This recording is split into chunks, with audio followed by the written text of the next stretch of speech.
নবীরে এরাই তো লালন পালন করে বড় করছে, এরা কেন আমি নবীরে মারবে? নবী গো, আপনি যেমন ভালো এত নরম মনের নবী, এরা কিন্তু নরম না। আপনি বাগি বলেই গো নবীজি আপনারে কতল করা হবে। আল্লাহর পয়গম্বর নবী ডাক দিয়া কয়, না রে জিবরাইল, না না, আমার মায়ের দেশ, আমার বাবার দেশ ছাইরা যাইতে মন চায় না।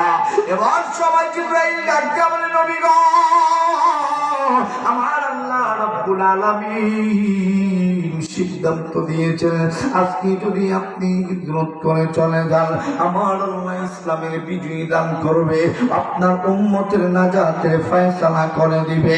আমার নবী উম্মতের কথা যখন শুনছে, আমার নবী উম্মতের কথা শুনি না, আমার নবী ডাক দিয়া কয়, জিবরাইল রে, কার কথা শুনাইলি জিবরাইল, কার কথা শুনাইলি? আমার উম্মতের কথা শুনাইলে রে জিবরাইল, আমার উম্মতের জন্য একটা দেশ কেন হাজারো দেশ ছেড়ে দিতে পারি, আমি নবীর উম্মত ছেড়ে দিতে রাজি না।